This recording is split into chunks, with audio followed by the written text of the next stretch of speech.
Uhuru, and welcome to the Crisis Report. Is the Catholic Church a criminal enterprise? That is the question we're going to be talking about today. Uhuru, and my name is Penny Hess. And the Crisis Report is where we talk about the most critical issues and questions of our time. And we're looking at the crisis of imperialism, the crisis of the system that we see reflected in events that are taking place every single day in the news. And I want to start by saying that I can't credit myself for this analysis that we're going to be talking about today. I credit Chairman Omali Yeshitela, the leader of the African People's Socialist Party and of the African People's Solidarity Committee, the organization that I am the chair of under the leadership of the African Revolution. And the theory and political understandings of the African People's Socialist Party are called African internationalism. And it lets us see the world through the eyes of the African working class and oppressed people. So can white people really begin to see the world through the eyes of African people and the oppressed people on this planet?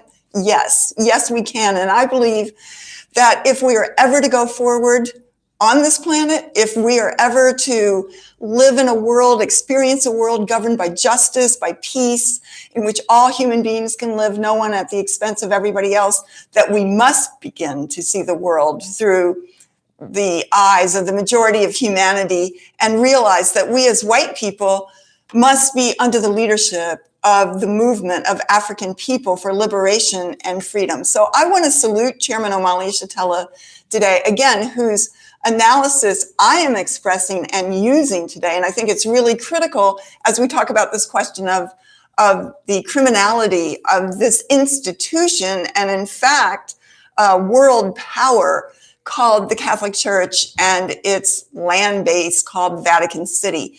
And again, I just want to talk about, or I want to salute this book by Chairman Omali Yeshitela called An Uneasy Equilibrium, The African Revolution versus Parasitic Capitalism. You can find this book at burningspearmarketplace.com or even at amazon.com. Please purchase this book if you want to understand the crisis of imperialism and the nature of the social system that we live in. So before I go forward, I want to ask people to subscribe to Uhuru Solidarity's YouTube channel. Please subscribe, please get notifications. We're going live quite a bit from this incredible channel. And if you have any questions or comments, please put them in the comment section below. We will review them and we will address them next time that we go live. And we are talking about, and we're going to read from some articles talking about this, quote, criminal enterprise of the Catholic Church. So we really want to go into some of this reality because it's in the newspapers every single day in terms of the sexual abuse scandal that is going on. And I want to start by quoting Chairman Omali Yeshitela, who in an interview on Black Power 96.3 FM a few years ago stated that the Catholic Church is a criminal enterprise. It is a white nationalist organization in which sexual abuse is institutionalized worldwide. Summing up the Catholic Church sexual abuse scandal on Africa Live, one of the shows on Black Power 96.3 FM, Chairman Omali Yeshitela described the church as representing, quote, the morality of imperialism, built on massive enslavement, theft, genocide, and colonialism. So that's the way that we're going to look at this. We're going to look at the history of it. The sexual abuse that we see right now comes in a context, a historical context, that is completely part of, a leading part of parasitic capitalism that we see in the world today.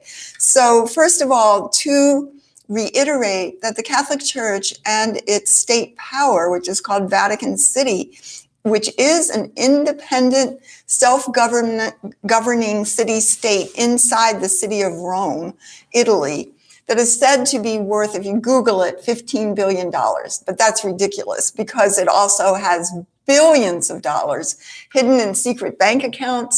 And in fact, the Vatican Bank has been investigated even by the US government for its secret holdings, and it functions as a sort of offshore bank, laundering money and every kind of thing. And it is a bank, and it is wealth. The wealth of the Vatican City comes from the beginnings of the Catholic Church in the assault on Africa, the theft of African people, turning them into commodities, and the theft of the gold and the resources of Africa, the assault on the peoples on the planet Earth, and certainly the major role that the Catholic Church played in the genocide against the indigenous people of this hemisphere, from North America and South America and the Caribbean as well.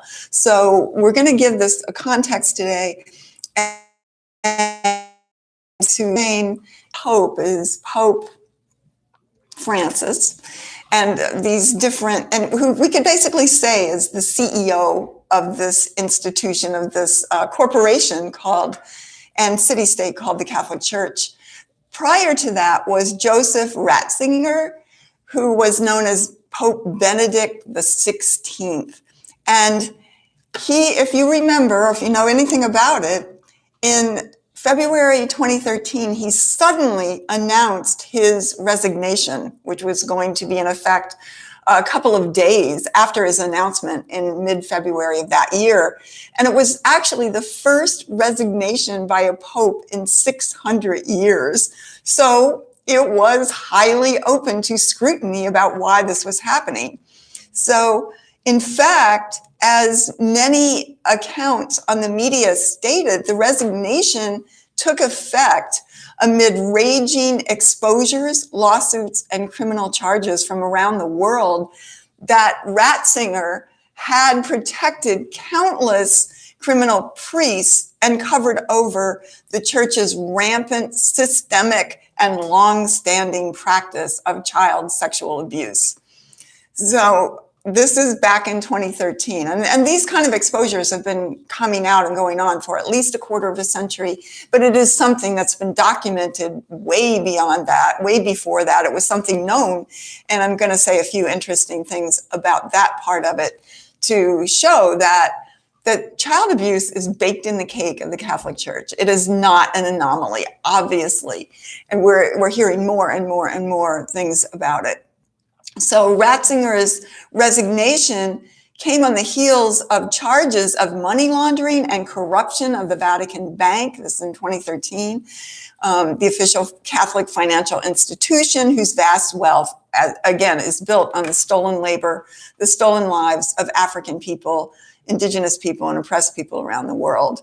And court papers on this were released to the New York Times, the National Catholic Reporter, which is a Catholic publication inside the U.S., about this. It also involved not only this investigation of money laundering of all the wealth and continual scandal and building the wealth of this criminal organization, but it also coincided, I'm talking about the resignation of Ratzinger, also coincided with court papers released in which the estate of a woman who donated her fortune, actually her fortune was taken away. I've been reading this. This is going to go to court, by the way, years later, of what's called the Legion of Christ, an organization, a Catholic organization led by Father Maciel. And Maciel, who died in 2008, has been called the most prolific abuser of boys in the modern history of the church.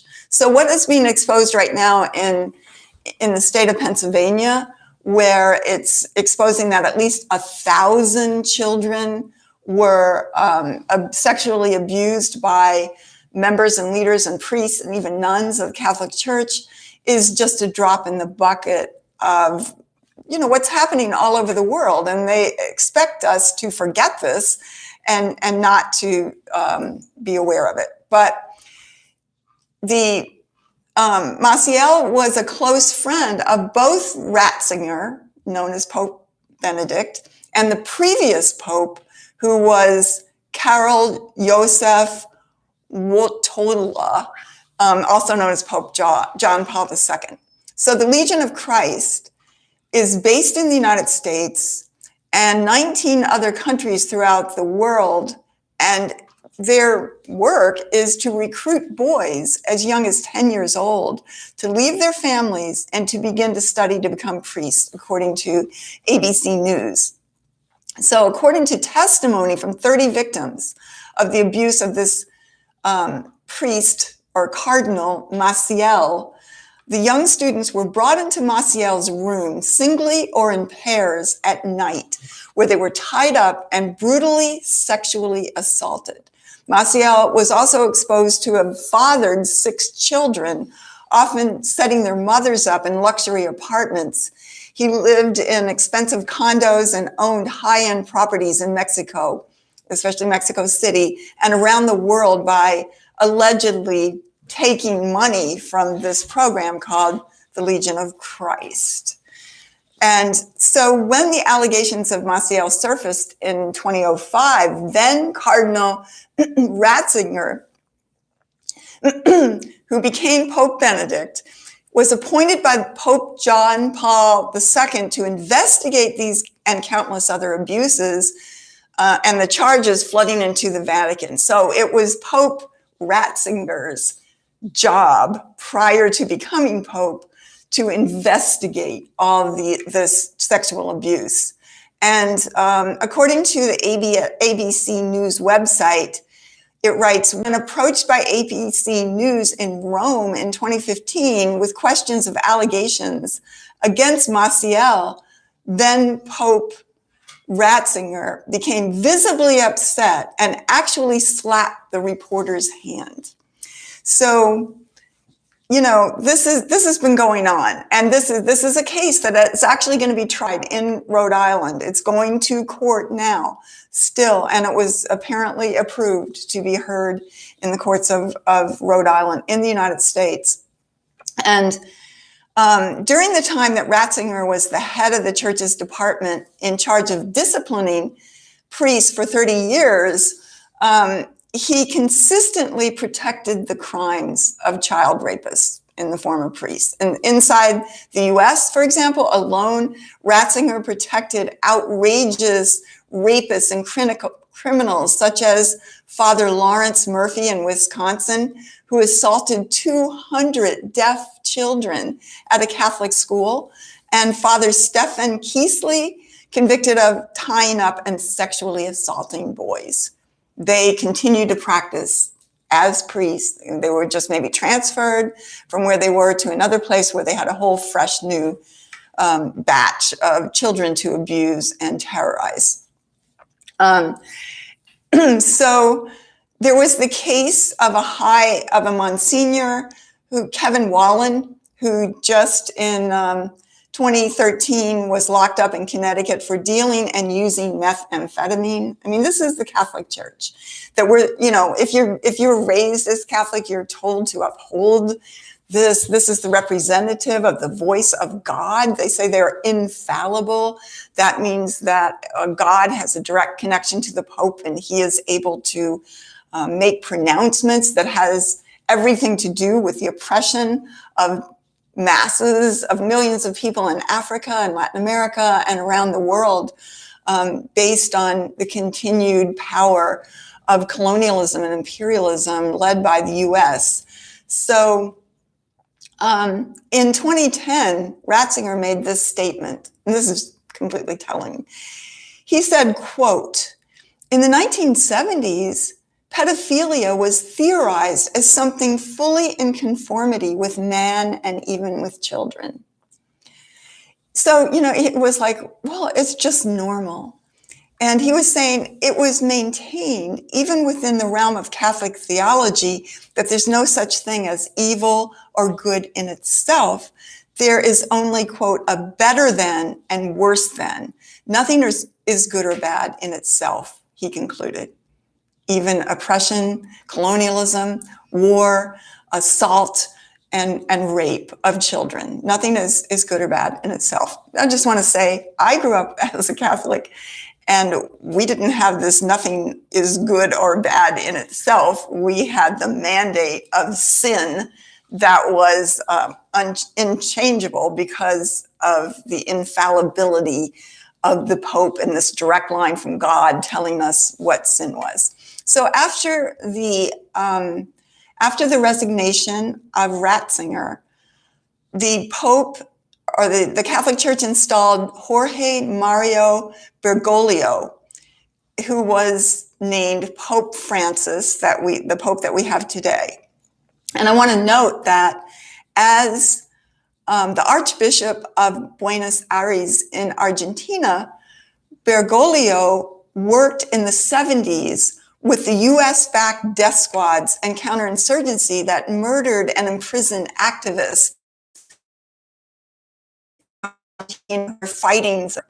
So he has a reputation, and people certainly in Argentina know who he is. So let's go back to how this got to be the way it is. And as we know from the understandings of Chairman Amalia Shatella, that this crisis today is coming from the reality that capitalism and the world financial and imperialist system is built on the assault on Africa and on the enslavement of African people and the genocide of indigenous people. So it's based on the resistance of oppressed and colonized people, including African people inside the borders of the United States, who are fighting back against this terror, this colonial domination, this war, this oppression, this theft of their resources, and the vulnerability of their children to be raped and terrorized by institutions such as the Catholic Church. This resistance is happening here inside the United States and around the world, and it is disturbing what Chairman calls the uneasy equilibrium, which means the balance of power between the oppressor and the oppressed, between the past and the future. And that this balance of power is tipping in favor of the oppressed, as we can see this crisis proliferating everywhere.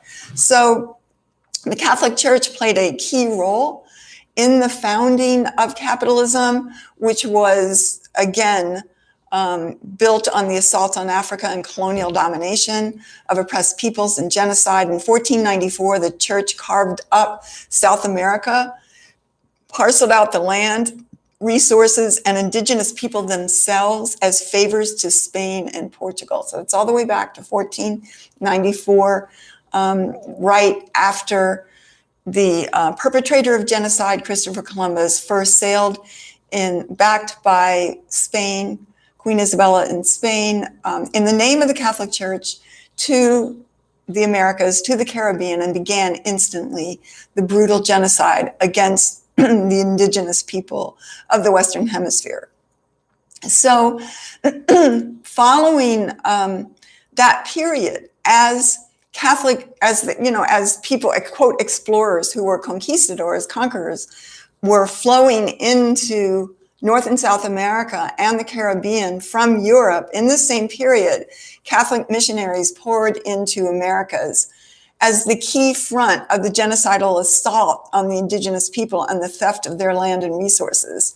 So it's well known that the Catholic mission churches that dot the California coast and are tourist havens are surrounded by mass graves of countless bodies of indigenous people who were enslaved, brutalized, murdered, and slaughtered by the Catholic priests. The abuse of indigenous children is still prevalent today by priests and nuns, as this article from 2011, the Huffington Post, shows us. And we will put the links below. Here, if you look in our description, we're going to put the links that we're using today there, so you can study this, you can read it for yourself. That the Huffington Post wrote, the so-called boarding schools, which indigenous children were forced into, is still going on today, as priests and nuns are being exposed for what they have done, not 70 years ago, not 100 years ago, not 150 years ago, but very recently in these boarding schools where indigenous children are captured and forced into as part of the colonial domination of the settler colonialism inside the borders of the United States, stolen land. So in the 1500s, the Catholic Church gave its asiento, which means its permission, to European imperial powers to attack and terrorize various areas of the African coast to capture and enslave African people. And over the centuries, Catholic popes and clergy, as well as religious orders such as Jesuits, owned enslaved Africans. I went to a Jesuit college, Marquette, and the Jesuits were some of the primary slave owners of African people. And in 2016, it was exposed that Jesuit priests sold 272 enslaved African people that they owned to raise money for the Catholic University, Georgetown University, which was in a financial crisis in 1838. According to the New York Times, at Georgetown University, slavery and scholarship were inextricably bound. The college relied on Jesuit plantations in Maryland to help finance its operations, university officials say. Slaves were, quote, often donated. African people were often donated by prosperous parishioners, good Catholics, who in their will left African people to the holy and, and God-loving, God-fearing Jesuit priests, Jesuit order, it's called. And it was saying that the 272 Africans that were sold in 1838, that is worth about $3.3 million in today's dollars. And it was organized by two of Georgetown's early presidents, both Jesuit priests. Some of that money helped pay off debts of the struggling college, and of course went into the pockets of the Jesuits, who lived very well, or known to live the life.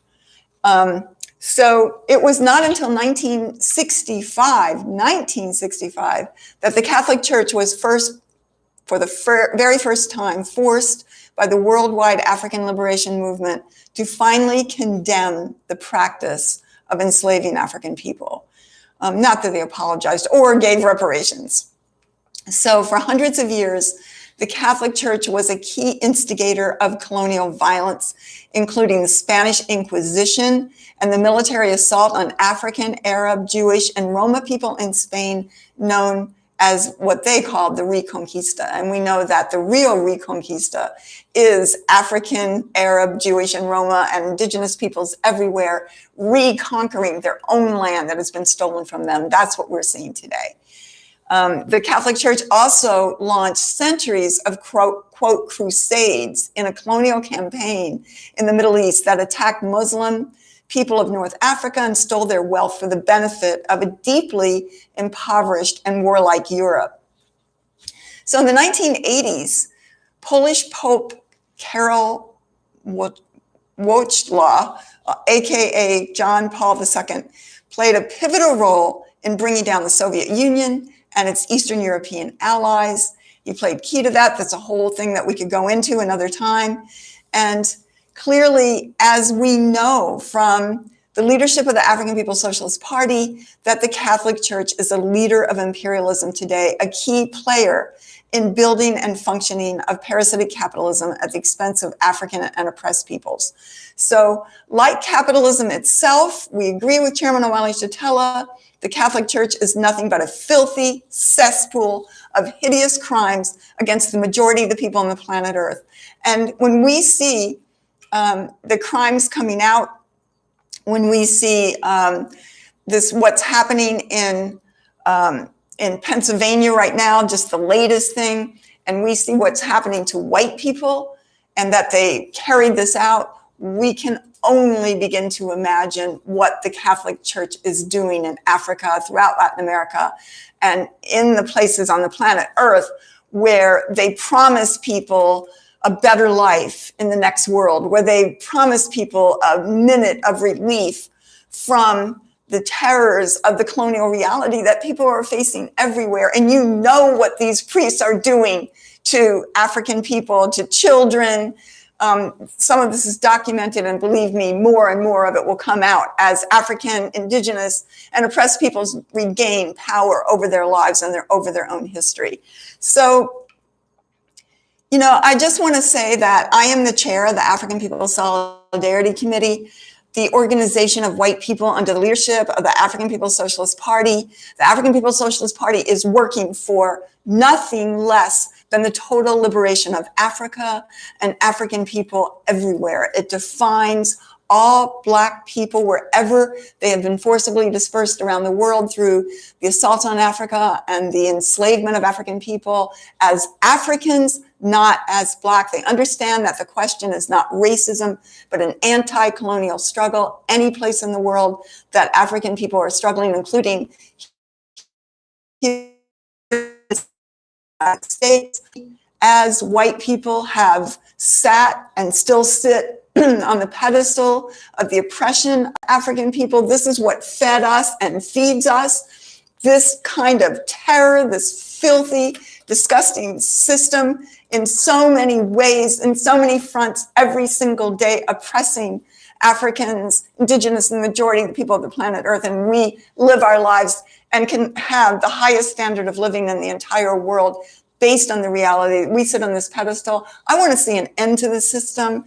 This is a filthy system. I want to see it gone. I want to see African people having power over their lives. That this is the reality, that we as white people owe reparations to African people. That is the stand we can take. They don't give a damn about the ideas in our heads, if they're racist, or anything else. They want power over their lives and the return of their stolen resources so that they can make sure that no one with bad ideas, no predatory priest or any other vicious abuser and murderer can come into the African community and ever hurt a child or an African person ever again. That's what this is about. The end of all oppression, the end of white power. This can happen, and we can't be about just explaining the world. This is not what this is about. This is giving us the information, taking the analysis of African internationalism as white people, embracing it, beginning to see the world through the eyes of everybody else, and saying that we must be part of changing the world. So first of all, if you want to contribute reparations to African people in a very concrete way, you can return stolen resources by going to blackpowerblueprint.org and support the amazing Black Power Blueprint project for political and economic power in the hands of the African working class that is going on right now in St. Louis, Missouri. You can find out everything about it on that blackpowerblueprint.org page. You can also donate there. You can see pictures, videos. It's an amazing site, and it's called the most positive project or campaign that is going on in the world today. Also, we want to ask you to watch tonight the webinar called Skyrocketing Homelessness and the Black Power Blueprint, which will be interviewing Orunde Lumumba Shakur at 7 o'clock Eastern. You can go to Facebook. You can also go to the Black Power Blueprint YouTube channel. And Orunde is an activist, a member of the International People's Democratic Uhuru Movement, a longtime member of Black Veterans for Peace in Brooklyn, New York, who has an amazing African internationalist analysis of the question of homelessness, when the fact is that all African people outside of Africa are homeless because they have been stolen from that land, and how the approach must be through political and economic power to the African community. Again, you can look for this book at burningspheremarketplace.com. And I want to ask you to subscribe to this YouTube channel, get notifications. Again, put any comments down below in the comments, and we will address them in the future. And we want you to go to join the Uhuru Solidarity Movement. Go to uhurusolidarity.org and watch Chairman Omali Yeshitela at #OmaliTaughtMe at the Omali Yeshitela Facebook page every Sunday, 8 to 10 a.m. Eastern, historic readings and discussion and studies. This right now, the Political Report, the newest book by Chairman Amalia Shatella, that is in preparation for the 7th Congress of the African People's Socialist Party, which will be October 6 to 12 in St. Louis. And you can go to apspcongress.org to find out more about that. So we just want to say that this is not a time to be consumers of information. If you are moved by anything that you heard today, take action, join Uhuru Solidarity Movement, get involved, be part of changing the world under the leadership of the African Revolution, which unites with all oppressed and colonized peoples around the world, be part of changing the world, be part of a in the white community for reparations to African people. And we just want to end by saying unity through reparations. Uhuru.